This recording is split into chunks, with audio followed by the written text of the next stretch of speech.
Hello, welcome to the lecture series on automobile engineering. In this session, let us discuss about another wheel alignment angle, toe.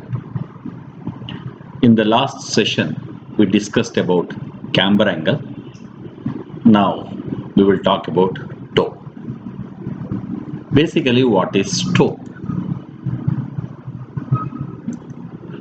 If you observe the vehicle tires from the top, let us look at these front wheels. These are the wheels, and you are looking from the top. The distance between the front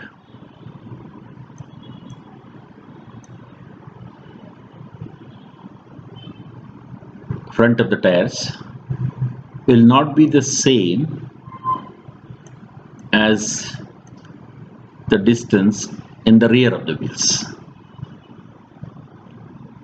The difference in these distances is what we call it as toe.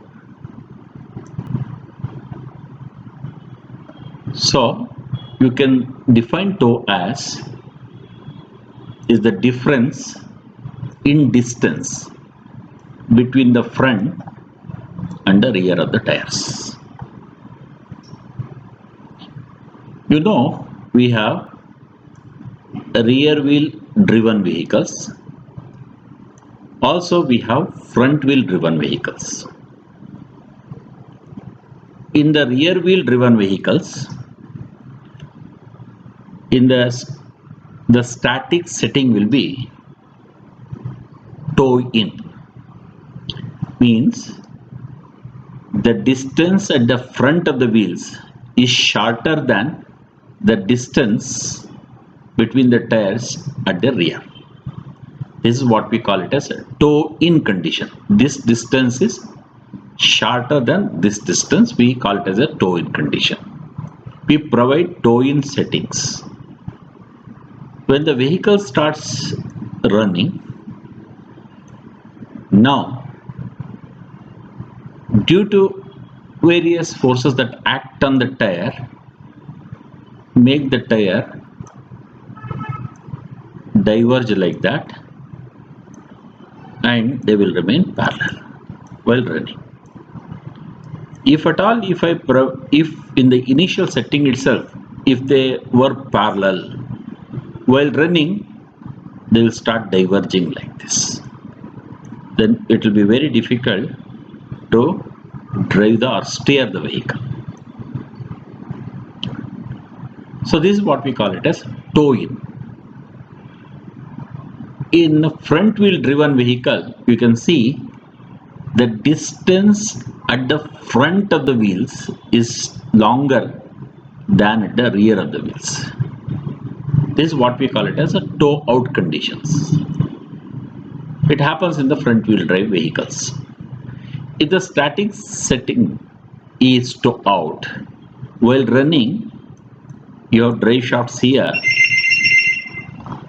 They pull the vehicle. So these driving shafts will be pulling these wheels inside like this. Then the wheels become straight. So that's what in front wheel drive we will have a toe out setting. So now whatever I explained, once again I have written out there. You can read these statements on your own. So also this. Okay? Right. So one more thing, toe will always also will be set on rear wheels. By chance you have more toe on one wheel, less toe on another wheel. While driving, they get adjusted and they get distributed and they will have equal toe. Then there will not be problem at all. Either these will create any pull on the vehicle or will not be responsible for the wear of the tire. However, in the rear wheels, the toe setting is not proper. It will lead to wear of the tire, and also it will lead to pull of the vehicle. So steering will become difficult. Okay, note that. So you will have toe on the rear wheels, sorry, on the front wheels as well as in the rear wheels. Toe will be just a few millimeters as I mentioned. So here you can see the difference between C and D can be 2 plus or minus 2 millimeter like this, 0.08 plus or minus 0.08 inch like that. Very small difference you can find out. Can we adjust the toe? Yes. You can see here the steering rod. If you look at steering link, so in the steering link you can see this clamps and bolts. We can loosen and adjust the value, not a problem at all. We can always adjust the toe. So let us discuss another very important geometry, wheel alignment geometry, that is steering axis inclination, or you can call it as SAI. I have just taken the cut section of the tire here. Okay, from the front you see this is the center line, center vertical line, okay, through which the weight acts. Then this is, suppose I have given a slight positive camber, means then that is going to be a camber line, then this is going to be a camber.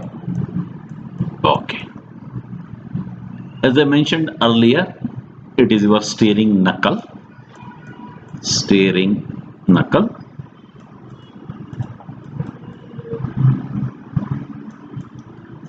okay, right. This is, you can see now I steer the vehicle, correct. Here you can see there is control arm, upper control arm pivot, here lower control arm pivot. You take this point and this point center and draw an imaginary line, correct. It will touch the ground here. This radius I call it as pivot radius, or I call it as scrub radius. Okay, steering axis inclination, I call it as scrub radius. This is steering axis inclination. You draw the imaginary line. This is what you call it as upper control arm of the suspension. This is lower control arm of the suspension. Now when I connect a steering rod and if I steer it, correct, about this axis it will be steering. The wheel will be steering about this axis, right? Please remember, this is the tire I am talking about. This is the axis I am talking about. And when I steer this wheel about this axis, it will be steering. So this will become the pivot point. About this pivot point, it will be steering. Okay. Now, can we adjust this angle? Definitely. Look here now. Suppose these are the positions, then I'll get this. Suppose I slightly push this pivot towards right and then connect, it might get 0, or further I do, I'll get negative.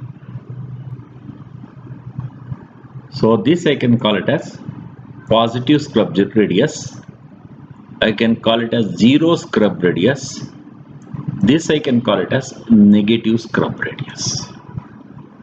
Positive, 0, negative. Now, very interesting thing you see here. Can we provide zero scrub radius? Means can we have this steering angle inclination, SAI? Why we should provide this or this? Very interesting part is, suppose your wheel is rolling. Let us say from the road there is a resistance. This resistance about this point will create a couple like this.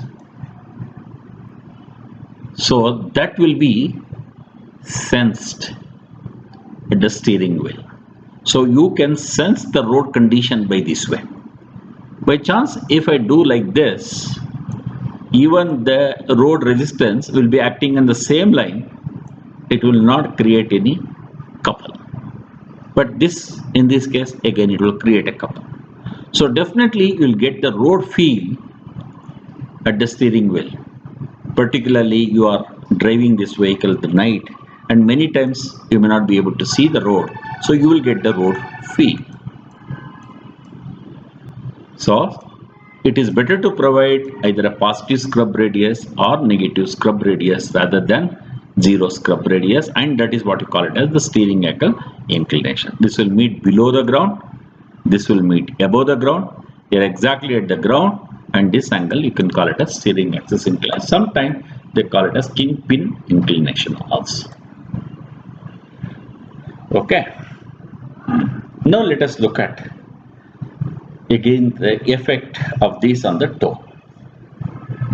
The effect of scrub radius on steering due to road disturbances.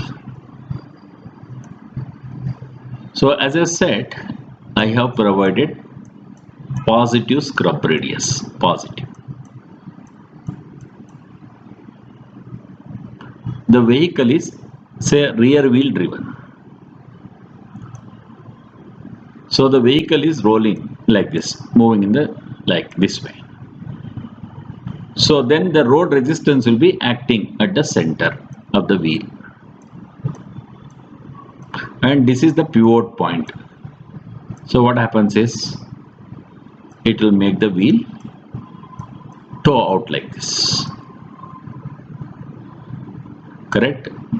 If you provide positive scrub radius in a rear wheel drive vehicle, then it will create toe out condition.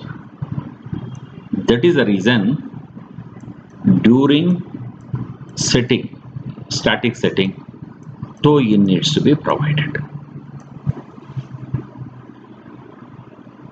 Okay, that's very important. Now let us look at, by chance you have provided negative scrub radius on the same condition. Negative scrub radius means this point about this point will create a torque, the toe in condition it will provide. In such a situation you provide toe out. In the initial setting should be toe out. Toe out. Okay, in a rear wheel driven vehicle. Let us talk about the front wheel driven vehicle. You are given positive scrub radius. This is your traction force. This is wheel resistance. So traction force is higher than the wheel resistance in magnitude wise. So net force will be acting this way, and that will create about this point a toe in condition. That's why provide in static a toe out. Okay. Now by chance it is a negative scrub radius.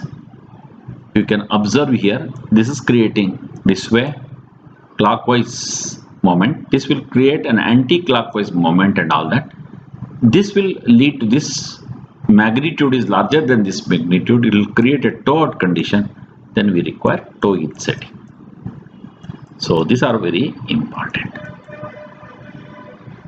Okay, so it is necessary either we should provide a positive scrub radius or negative scrub radius to get the road feel at the steering wheel. Another very interesting point you can see.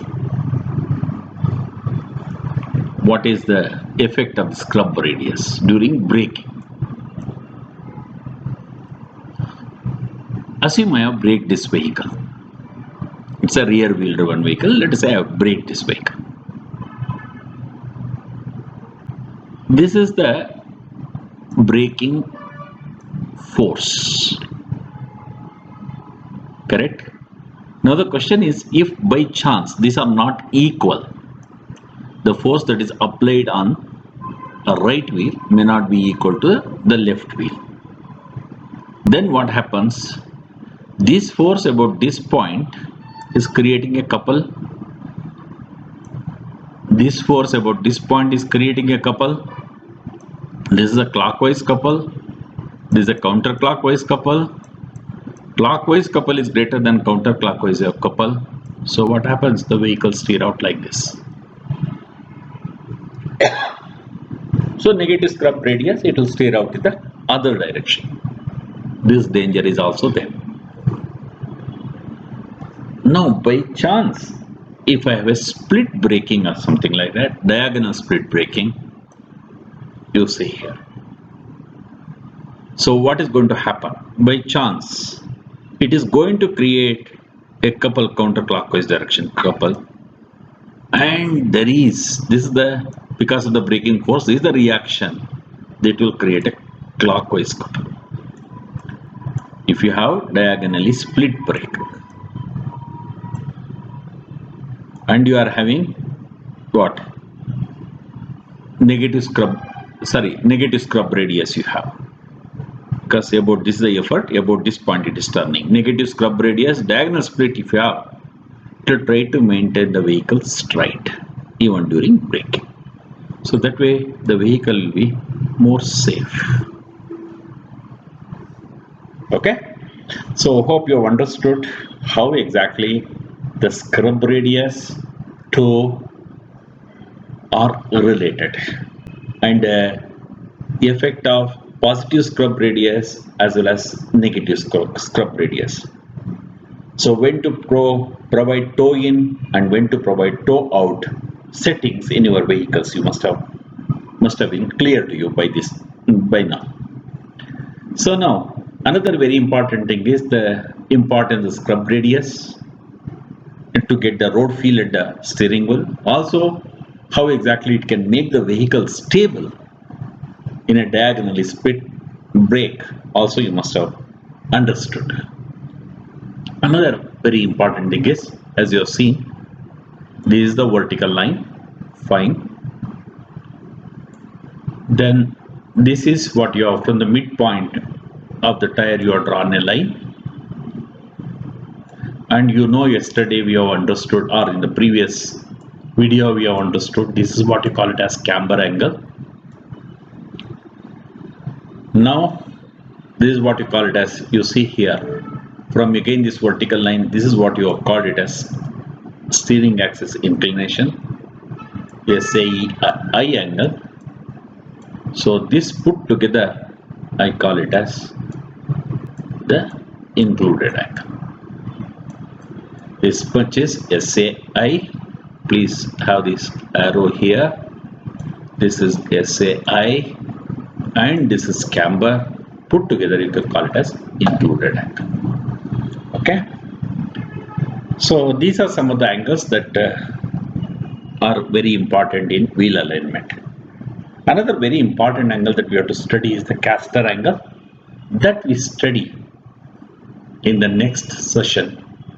Till then, thank you very much.